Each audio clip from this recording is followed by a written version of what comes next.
Theatre में theatre में theatre में हम थिएटर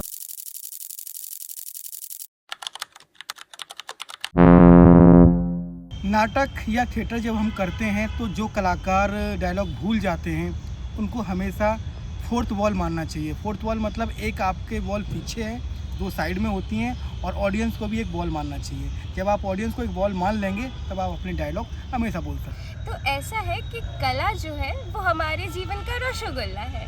तो कला के क्षेत्र में अभिनय और नृत्य दोनों ही जीवन की अभिव्यक्तियां हैं, और दोनों का संगम जो है वो जीवन के कई क्षेत्र जैसे शोक, हर्ष, विषाद आदि दर्शाता है।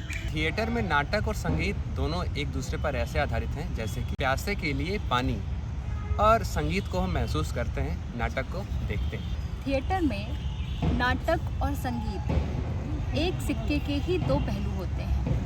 थिएटर में जितना ज़रूरी अभिनय पक्ष होता है उतना ही ज़रूरी संगीत पक्ष होता है। ये दोनों एक दूसरे के बिना अधूरे हैं, इसलिए इन दोनों का थिएटर में होना सबसे ज़रूरी है। थिएटर में फ्रंट स्टेज में जितना काम होता है उससे कहीं ज़्यादा बैक स्टेज में काम होता है। अगर बैक स्टेज वाले अपना काम ठीक से ना करें या उतना सपोर्ट ना कर पाएँ तो फ्रंट स्टेज वाले अपना काम नहीं कर पाएंगे। हमें अभिनय करते समय अपनी वेशभूषा और अपने संवाद को सम्मिलित करके चलना चाहिए। अगर हम किसी देहाती कपड़ा पहन के अगर हम वेस्टर्न भाषा बोले तो वो सूट नहीं करेगा, इसलिए हमें उसे समायोजित करके चलना चाहिए। थिएटर हमारे व्यक्तित्व निर्माण में अपनी अहम भूमिका निभाता है। थिएटर हमें जीवन जीने का तरीका सिखाता है। थिएटर हमें नए लोगों से मिलवाता है।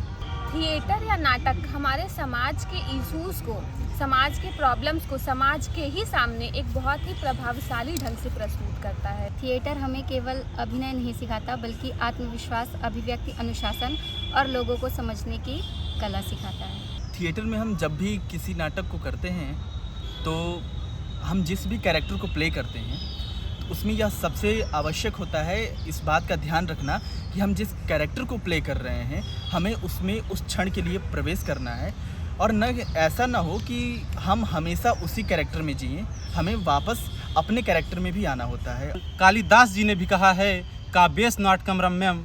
इसका अर्थ है कि काव्यों में नाटक बहुत सुंदर है। धन्यवाद।